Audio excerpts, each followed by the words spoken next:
कभी लगता है मैं कर रहा हूं तो मुझे सबका सपोर्ट मिलना चाहिए, सपोर्ट भी मिलना चाहिए, वोट भी मिलना चाहिए, दोनों चीजें चाहिए।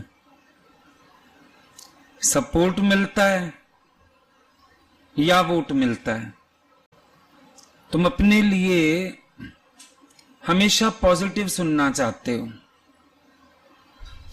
और कभी तुम्हें कहीं अपने लिए थोड़ा सा नेगेटिव सुनने को मिल जाए, तुम्हारा मन निराश हो जाता है। जहां बड़ी दिल होगी अपने लिए, वहां तुम सबको एक्सेप्ट कर पाओगे। जहां बड़ी दिल होगी सबके लिए, दूसरे सब लोगों के लिए बड़ी दिल है तुम्हारे पास, तो तुम कभी छोटी छोटी बातें चुनोगे नहीं। बड़ी दिल का बहुत फायदा होता है, फ्लेक्सिबिलिटी का बहुत फायदा होता है। फ्लेक्सिबल आदमी दूसरे की स्थिति समझ सकता है। अपने आप को फ्लेक्सिबल बनाओ, संकीर्ण नहीं कि हर छोटी छोटी बात में कुड़ नहीं करो। किसी का मेंटल स्टेट समझने की कोशिश करो। समझना है, एक दूसरे को भी समझना है, तभी फ्लेक्सिबिलिटी आएगी। कभी हम क्या सोचते हैं, अगर मेरे को कोई फ्लेक्सिबिलिटी नहीं दे रहा, मैं क्यों दूं? यह भी नजरिया गलत है। हमारे फ्लेक्सिबल होने से सामने वाला भी हमारे साथ फ्लेक्सिबल हो पाएगा। और कहीं भी ग्रुप ये देखना पड़ता है, हेड ये देखना पड़ता है जो सबको साथ लेके चल सकता हो। फेज तो आएंगे ही आएंगे, कोई नहीं कर पाएगा तो भी निंदा के पत्थर मारेगा, कोई साथी होना चाहेगा वो भी तुम्हें पकड़ेगा, कोई तुम्हें प्रेरित करना चाहेगा वो भी तुम्हें समझाएगा। उसमें इतना नेगेटिव एटीट्यूड लेने की क्या जरूरत है? आगे बढ़ा कदम, रुकना तेरा काम नहीं, चलना तेरी शान। चल चल रहे नौजवान, आगे बढ़ो। कौन सी बड़ी बात है? सबको लेके बढ़ो, सबको खुश करके बढ़ो, सबको प्यार करके बढ़ो, तुम्हें ही मजा आएगा, तुम्हें ही अच्छा लगेगा। एक आदमी ने बहुत सारे बच्चों को इकट्ठा किया और एक पेड़ के नीचे कैंडीज, टॉफीज, बड़ा सारा सामान रख दिया। बच्चों को बोला, जो तुम में से पहले भाग के जाएगा उसको ये टॉफीज, चॉकलेट्स मिलेंगी, जो फर्स्ट नंबर पे आ जाएगा वो एंजॉय करे। उसने बोला, रेडी, 1 2 3 गो। पर क्या देखा, सारे बच्चों ने एक दूसरे का हाथ पकड़ा और वहां पहुंच गए। बड़ा हैरान हुआ, सबने टॉफियां चॉकलेट उठा ली, मिलके खाएं। उसने बच्चों से पूछा, ये क्या है? कहता है, ये है उबोंटो। What is उबोंटो? कहता है, उबोंटो का मतलब है I am because you are, I am because we are. हमारे पास ये नजरिया है कि हम सब अपने अपने को इंडिविजुअली प्रकट नहीं करते, हम ये मान के चलते हैं मैं हूं क्योंकि हम में। अब ये नजरिया कितना प्यारा है। हम कभी कभी सामने वालों से अपने स्तर का जो बिहेवियर है वो एक्सपेक्ट करने लगते हैं। मन एक्सपेक्ट करता है, क्यों, मैं भी तो ऐसा हूं, मैं भी तो बच्चा हूं, मैं भी तो फलाना हूं। पर तुम अपने लेवल का सोच एक्सपेक्ट नहीं कर सकते सबसे। हां, तुम अपने लेवल तक ले जा सकते हो किसी को भी समाधान देके। एटीट्यूड, सही करना पड़ेगा, नजरिया सही करना पड़ेगा। कहीं कहीं पर शायद सामने वालों के अंदर वो सामर्थ्य ही नहीं होती कि वो नॉन रिएक्टिंग रह सकें या अपनी बात को बहुत अच्छे से प्यार से कह सकें।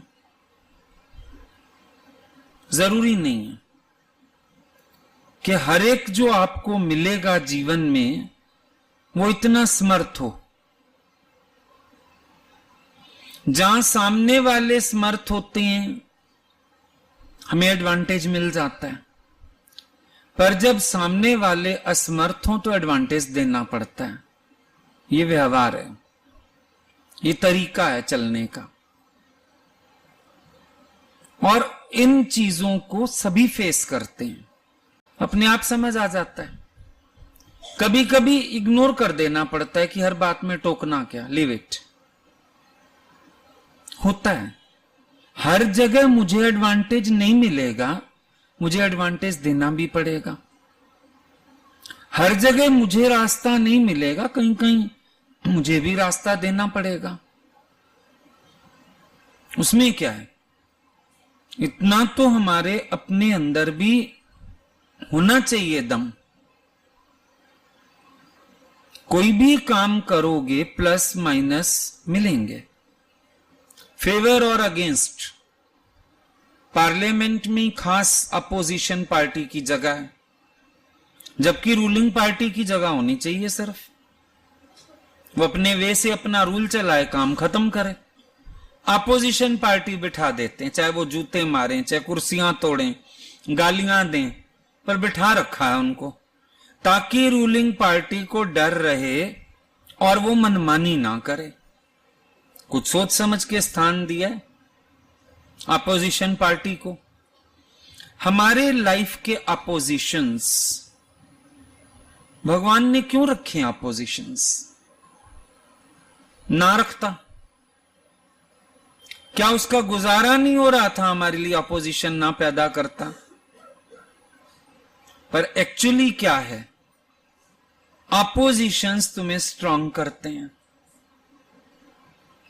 अपोजिशंस तुम्हारी वहां नजर डलवाते हैं जहां तुम्हारी नजर नहीं है। अपोजिशन को शांत रखने के लिए तुम अपने कैरेक्टर को स्ट्रांग करते हो। It's always beneficial. कभी जीवन में किसी मोड़ पे ये मत कहना कि अपोजिशन मुझे बेनिफिट नहीं देती है। ये जो हमारे अंदर एक थकान आ जाती है या जो एक फीलिंग आ जाती है कि सरेंडर कर देते हैं, छोड़ो परे, हमको क्या करना, ये फिर एक ऐसा नजरिया है जो अर्जुन की तरह तुम्हें पलायनवाद सिखा रहा है। एटीट्यूड कभी भी किसी कर्म के प्रति, किसी सेवा के प्रति ऐसा नहीं होना चाहिए कि मैं निकल भागूं यहां से। भागना क्यों है? भागोगे तो जीवन में कभी सफल नहीं होगे, सिद्धि कभी नहीं आएगी। भागना किसी चीज का इलाज ही नहीं है। जागना जरूर इलाज है, भाग के कहां जाओगे? अच्छा ठीक है, मैं छोड़ देता हूं। अच्छा, कौन कौन सा काम छोड़ोगे? ध्यान दो, अगर कौन कौन सा काम छोड़ोगे? बल्कि अपने काम को इतना परफेक्टली करो, एक ऐसी स्टेज पर ले जाओ कि हर एक वहां करने पर मजबूर हो जाए। अपने संगी साथियों के बीच अपनी बात को प्रकट करना आना चाहिए, कहना आना चाहिए, लेकिन कहां पर हुई उसको कैच करना चाहिए और सबका हाथ पकड़ के एंजॉय करना चाहिए कैंडीज को। अच्छा, मान लो तुम हटो, कौन ये चाहेगा कि हम किसी को धक्का दे के फिर हम वो स्थान ले लें? क्या कोई चाहेगा? नहीं चाहेगा, कोई भी नहीं चाहेगा, क्योंकि प्यार तो सबके अंदर है। तो लास्ट सॉल्यूशन अल्टीमेटली क्या बनता है कि जो बीच के डिफरेंसेस हैं, गैप्स हैं, उनको क्लियर करें। जहां लैकिंग हो रही है उस लैकिंग को संवारते आए, बात बन जाएगी। ना क्रोध से बात बनेगी, ना आंसुओं से बात बनेगी। पुरुषार्थ काम आने वाला है। स्ट्रांग तो उसी से बनोगे। रो लोगे, एक इंप्रेशन चलो मेरे पे आ जाएगा, बेचारा बड़ा दुखी, लेकिन आएगा नहीं, क्योंकि हम तो एक बात जानते हैं, अपना स्वभाव दुखाता है हर एक को। दूसरों ने दुखाया हम मानेंगे नहीं। क्विट करोगे, तुम सीखने से वंचित, कमजोर साबित हो जाओगे। पर पुरुषार्थी होने से तुम हर बात बना पाओगे। पुरुषार्थी होने से तुम सबसे सीख पाओगे, सबके साथ चल पाओगे। और इसी चीज की जीवन में जरूरत होती है, बस इससे ज्यादा जरूरत नहीं होती। हम फ्लेक्सिबल हो जाएं, हम स्पेस देना सीखें, हम प्यार करना सीखें, हम गैप्स भरने सीखें, हम कड़ियां जोड़ना सीखें। हमारी उन्नति इसमें ही समाई हुई है। ठीक।